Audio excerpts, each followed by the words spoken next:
Ini bukan merupakan pertama kalinya ibadah haji tidak diselenggarakan secara normal. Wabah pes dari India itu menyebar dan menyebabkan sekitar 75% jamaah haji tewas.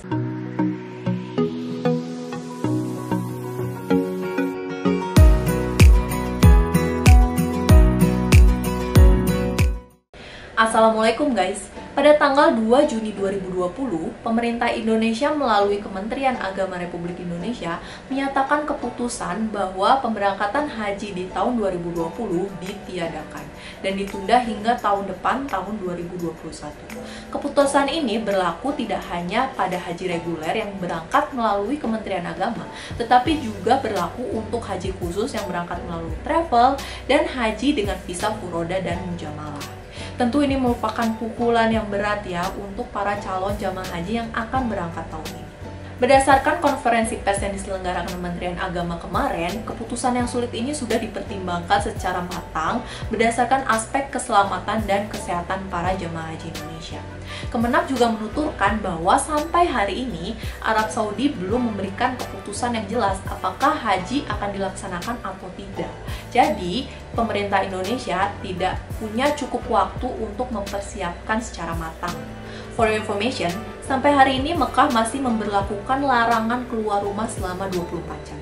Ya bisa dibilang ini lockdown lah ya, karena sebanyak 38% kasus COVID-19 yang ada di Arab Saudi itu berada di Provinsi Mekah. Jadi pembatasan ini masih diberlakukan dan diperkirakan baru akan dilonggarkan sampai tanggal 21 Juni. Nah, karena Idul Adha jatuh pada tanggal 30 Juli 2020, artinya kita dan negara-negara lain di seluruh dunia hanya punya waktu kurang dari sebulan untuk melakukan persiapan keberangkatan haji.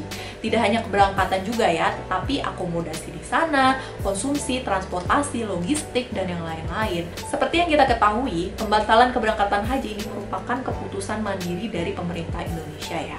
Dengan kata lain, pemerintah Arab Saudi itu masih belum memberikan keputusan yang jelas apakah nantinya negara lain boleh masuk ke Arab Saudi lagi, apakah enggak, apakah ibadah haji nanti benar-benar enggak ada tahun ini.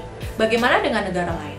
Indonesia bukan hanya satu-satunya negara yang melakukan pembatalan keberangkatan haji. Singapura, negara tetangga kita, sudah lebih dahulu membatalkan keberangkatan haji tahun 2020. Sedangkan Pakistan, ini merupakan negara yang salah satu penyumbang terbesar jamaah haji juga, itu sedang melakukan negosiasi pada pemerintah Arab Saudi untuk memperbolehkan 20% dari jamaahnya untuk masuk ke Arab Saudi pada haji tahun ini. Sedangkan negara-negara lain sampai hari ini tanggal 3 Juni 2020 aku masih belum menemukan informasi yang jelas apakah mereka membatalkan atau tetap melanjutkan ibadah haji. Yang jelas, kalau ibadah haji tetap dilaksanakan tahun ini, tidak adanya jamaah haji asal Indonesia yang berangkat itu udah lumayan mengurangi jumlah jamaah yang akan beribadah ya nantinya, ya berkurang 200.000 orang lebih. Tapi, tahu nggak sih kamu? Ini bukan merupakan pertama kalinya ibadah haji tidak diselenggarakan secara normal. Sejarah mencatat bahwa di masa lalu, ibadah haji selama bertahun-tahun itu pernah ditutup atau pernah dibatasi juga dengan jumlah jamaah yang sedikit.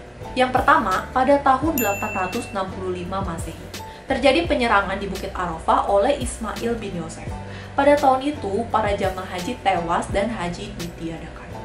Kemudian yang kedua, pada tahun 930 Masehi, sebuah aliran Islam yang sesat bernama Karmasian menganggap haji ini adalah ritual penyembahan yang sesat. Jadi mereka melakukan penyerangan para jamaah haji pada tahun 930 Masehi. Terjadi pembunuhan yang sangat kejam menyebabkan 30.000 orang tewas dan mayat para jamaah haji ini dibuang ke sumur Zam-Zam. Astagfirullahaladzim. Tidak sampai di situ, para kaum Karmasian ini juga mencuri Hajar Aswad. Setelah kejadian ini, ibadah haji tidak dilaksanakan selama 10 tahun ke depan. Kemudian pada tahun 983 Masehi, haji juga pernah ditiadakan karena masalah politik. Terjadi peperangan kekuasaan antara Irak dan Syria dengan Mesir yang menyebabkan para calon jamaah tidak bisa bepergian ke Mekah selama kurang lebih 8 tahun. Wow, 8 tahun. Selain itu, nah ini nih, wabah juga pernah menjadi penyebab pembatalan ibadah haji. Pada tahun 1831 Masehi, wabah pes dari India itu menyebar dan menyebabkan sekitar 75% jamaah haji tewas pada tahun 1831 Masehi. Kemudian, serangkaian wabah pes dan penyakit kolera juga pernah menyebabkan ibadah haji tidak dilaksanakan dan dibatasi antara tahun 1837 sampai 1858 Masehi. Dan yang terakhir, baru-baru ini pada tahun 2012 dan tahun 2013 terjadi wabah MERS. Ini adalah penyakit pernapasan yang melanda wilayah Timur Tengah. Pada tahun ini, pemerintah Arab Saudi membatasi jumlah jamaah haji dari dalam negaranya sebanyak 50% dan jamaah haji yang berasal dari luar Arab Saudi sebanyak 20%. Nah, mungkinkah tahun 2020 ini akan menambah panjang daftar sejarah ini? Kita belum tahu sampai Arab Saudi memberikan keputusan yang jelas. Yang pasti, kabar pembatalan keberangkatan haji tahun 2020 ini merupakan berita yang sangat mengecewakan, tidak hanya bagi jamaah haji yang akan berangkat tahun ini, tetapi seluruh calon jamaah haji yang berada dalam waiting list. Karena artinya mereka harus menunggu 1 tahun lebih lama untuk berangkat haji. Semoga kita semua bisa menerima kabar ini dengan lapang dada dan ikhlas, karena manusia hanya bisa merencana, tetapi Allah Subhanahu wa Ta'ala yang memutuskan.